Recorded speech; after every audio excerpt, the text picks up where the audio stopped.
সাপে যদি রাত্রে কামড়ায়, রাতের বেলায় সাপে কামড়াইছে, ওঝার কাছে যায় লোকেরা, ভালো লাগে, সিনেমাও খারাপ লাগে না, মসজিদও ভালো লাগে, কীর্তনও খারাপ লাগে না।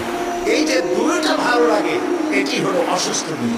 হুজুর ওয়াজ শুনতে খারাপ লাগে না, কিন্তু গান যখন শুনি তাও মজা লাগে।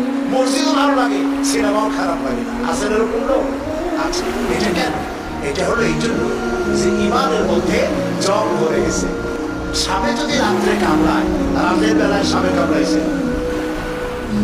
ওঝার কাছে যায় লোকেরা, ওঝার কাছে যায়, যে বলে সাপে কামড়াইছে। এখন ওঝা প্রথমে টেস্ট করবে যে সাপটা বিষধর সাপ না বিষহীন সাপ। সাপ তো দুই রকম আছে। যে সাপে কামড়ায় মারা যায়, ওই সাপের মমিন সাহেব কি বলে? কি বলে?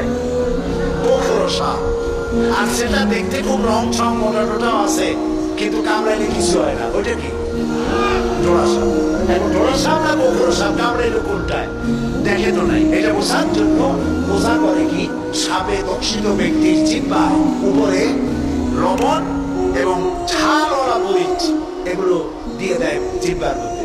যদি সে বলে পানি পানি লাগে, যত মরিচ দেয় তত পানি পানি লাগে, তাহলে বুঝতে হবে বিষধর সাপে দংশন করেছে।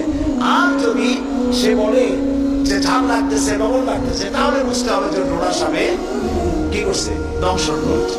এটি হলো সাপ যদি বিষধর হয়, তো বিষধর সাপের বিশেষ সর্বপ্রথম যে কাজটা করে সেটা হলো জিহ্বার স্বাদকে নষ্ট করে দেয়। মানুষের ইমানের জন্য সব থেকে বিষাক্ত সাপ হলো শয়তান। এ যখন মানুষকে ওয়াসওয়াসা দেয়, আর শয়তানের ওয়াসওয়াসা যখন মানুষ পড়ে যায়, তখন তার ইমানের স্বাদ নষ্ট হয়ে যায়। তখন সিনেমাও ভালো লাগে, মসজিদও ভালো লাগে, ওয়াজও ভালো লাগে, গানও ভালো লাগে। এটি হলো অসুস্থ দিক।